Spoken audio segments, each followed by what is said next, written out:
Welcome, listeners. My name is Ava Troop, and I am the author of A Grocery Store on Mars, a sci-fi novel. What follows is going to be a sample audiobook package. A Grocery Store on Mars is my second novel.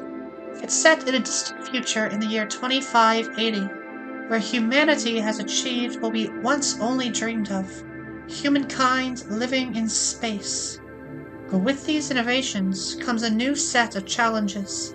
The wealthy and powerful live on orbiting space stations, lunar cities, and Mars, while the less fortunate masses remain on an Earth forever stuck in the 1950s era. The story follows Courtney Kai, a teenage cyborg from Earth who must hide her cybernetic enhancements, such as robotic legs, a cybernetic eye, and cochlear implants. Being outed could cost her her life, for being a cyborg is deemed illegal.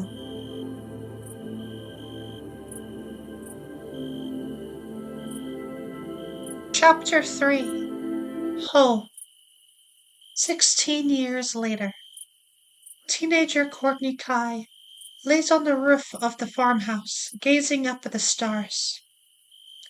It's the year 1966. Or so she is told. The sounds of crickets fill the chilly nighttime air. But in our hearing aids, all sounds of the night fall down into a steady, metallic hum. It's calming to her. The night sky above Courtney is beautiful, and there is a cool nighttime breeze that smells of grain. She wishes she could afford a telescope, but for now, she is happy, just admiring the moon. It's a crescent moon tonight. But in this world, the dark half of the crescent is no longer dark. No. Thousands of miles away from Earth, one can make out lights that glitter across its rocky surface. The lunar city. Stella, her older sister, sneaks up behind Courtney and scares her. "What are you doing out here, Court?" says Stella closely into her ear. Courtney giggles. "I'm looking up at the United Lunar Federation. If I'm lucky, maybe I'll see another giant rocket ship flying down." The two sisters lie on the rooftop and watch as satellites and spaceships zoom across the night sky like a mass of fireflies. In this strange era, it's hard to keep track of what is a star and what is a satellite. Rings of satellites and ships orbit the moon, looking like electrons spinning around an atom. Colors of neon purple slowly pulse across the lunar city like a strobing disco ball. Girls watch as the mysterious country called the United Lunar Federation slowly wakes up for the night. "Wish I lived on the moon," Courtney says. "I think Mom and Dad would agree," jokes Stella. Interrupting the conversation, Courtney's heart monitor goes off. "Jesus Christ, not again," she says. "I thought you turned that thing to silent mode," says Stella. An artificial heart that sits inside Courtney's chest has a bright red light inside of it. When a medical problem is detected, the light shines so bright that one can see through her, as if Courtney's skin was as thin as paper. However, right now she's wearing a large gray hoodie, so the light barely penetrates through the cloth. To the untrained eye, it might appear as if she was hiding a red flashlight underneath her clothes. Stella picks Courtney up by the arms and carefully carries her back inside the home. Their mother is making a chicken tortilla soup for dinner. The kitchen is warm and smells of hot sauce. Stella carries Courtney calmly into the bedroom and plugs a wire into the back of Courtney's neck. "You need to charge yourself for at least an hour before going outside," says Stella. "You should know this by now. You're 16 years old." "I wish Father could afford fancy batteries," Courtney says. "Then I could be outside all day long." Stella sighs. "Father has already spent thousands of dollars on your heart alone. Be grateful." Courtney is tired of her sister always reminding her how much her artificial organs cost.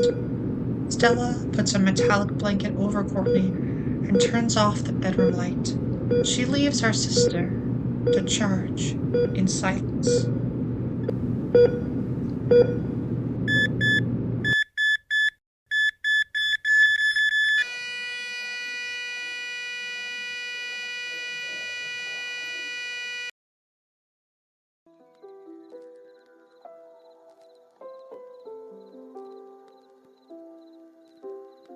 Chapter 4. School. Courtney wakes up the next morning, fully charged and filled with joy.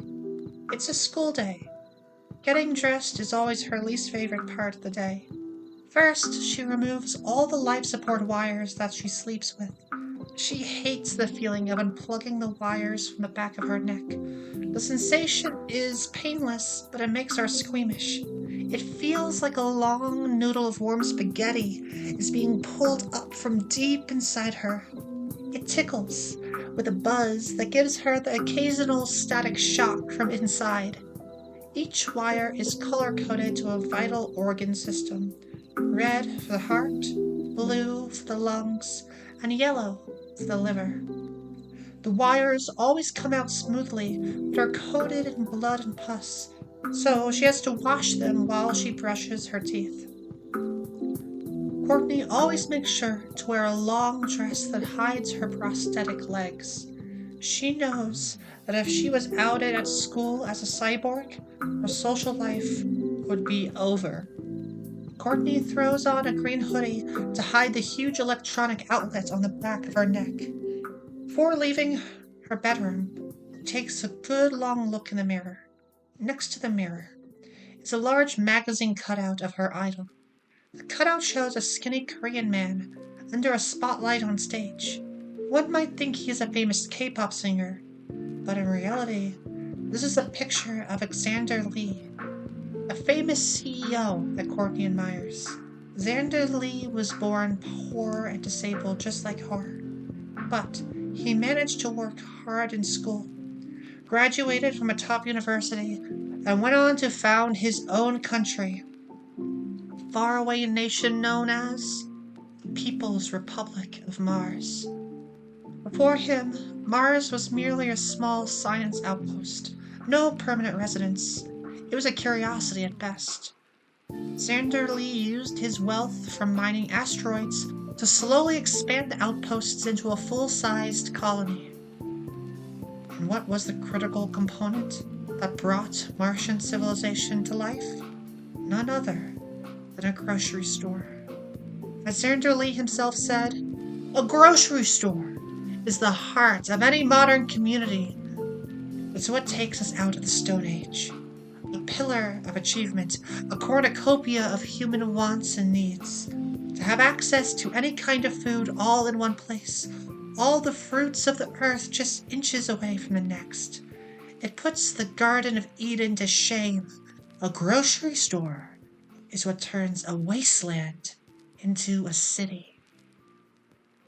Today, the Red Planet is a utopian world where nobody has to work and where everyone lives in peace and harmony.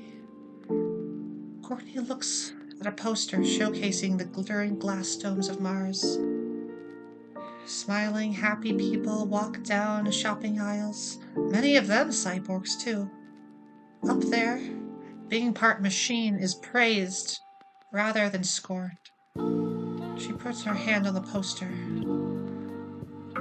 Oh, how Courtney wishes she could be born on Mars, rather than the pitiful pale blue dot of Earth. Suddenly her older sister bangs on the door, intruding her daydream. They're running late. Downstairs, their mother is packing lunches for the children. Courtney gets a large thermos filled with chicken tortilla soup. The soup has shredded cheese melted into it, and comes with a Ziploc bag of chips that Courtney likes to sprinkle on top of it. They're in such a rush that Courtney forgets that her jeans are not pulled down and that her silver robotic legs are just slightly showing. The yellow school bus rolls up covered in dirt. The two get in. They're typically the first students to be picked up each day. It's a long ride to the inner city where the high school and colleges are. 2-hour trip to be exact. Stella typically sleeps on the bus, but Courtney likes to watch out the window and wave at all the peasants who work in the fields. They seldom wave back. The bus takes them through a part of the country called the Wastelands. The Wastelands are like gigantic landfills of garbage that go on for many, many miles. They began as simple dumps, but over the centuries they expanded to the size of deserts, with trash piles as high as mountains. Nobody lives in the Wastelands, at least not anyone Courtney knows about. Animals that call these dumps homes are giant cockroaches, wasps, and a few rats. In a way, the Wastelands have evolved into a new kind of ecosystem, but it's not an environment, if anything pleasant, we'd call home. Courtney makes sure to bring some scented markers with her on the bus every day. The candy-scented markers help cover up the gassy smell of the dump. Today, she uses a lemon-yellow marker to draw a picture of a sunrise on the snowy mountains. With a lime-green marker, she draws in grass and a raspberry-blue river cutting down the middle of the page. Courtney has never actually seen a river in real life, but she knows that they used to exist everywhere. Earth, she remembers, used to be very green, she's told, before the Wastelands ate up most of the forest. The bus drops Stella off at her university first, and then makes its way to the high school. Courtney is the kind of kid to always sit in the back of the bus. When she's walking out the bus door, her legs glitch out and she trips down the stairs and hits the concrete with a smack. Her classmates gasp, and a kind-hearted boy tries to help her up. However, her dress is ripped, revealing bronze legs. The moment the boy sees Courtney's robotic legs, his expression changes. The boy starts to slowly walk away from Courtney, as if she was carrying a contagious disease. She hears the snapping of a cell phone camera, and her eyes are hit with a flash of light. The class circles around her in shock. Her legs have a steampunk look to them. They're simple, yet effective. 2 bronze rods make up her thigh, followed by a gear-like joint at the knees. This is when a fat kid named Rich points to her and shouts, "Robot!" Robot. The word Courtney hates the most. Being called a cyborg is fine with her, but the word robot stings. It's a slur. More photos are taken as Courtney desperately stands back up and tries to cover her bionic legs. Rich walks up to her and smugly says, "So, is your kind of blood, or is it more like motor oil?" His comment elicits a laugh from the crowd. Courtney stays quiet and feels some tears welling up in her eyes. Well, at least the eye that is real. Richard taps Courtney's skull and chuckles. "Hello? Hello? Anyone in there?" Another teenager from the mob yells, "I read that robots don't have feelings like we do. It's just a bunch of code." Meekly, Courtney says, "I'm not a robot. I'm a cyborg." But she does not get the chance to finish her sentence because another kid runs up and pushes Courtney from behind. He pushes her so hard that she skins her hand on the pavement. As if he had just conducted a successful science experiment, the kid shouts, "It bleeds! It bleeds!"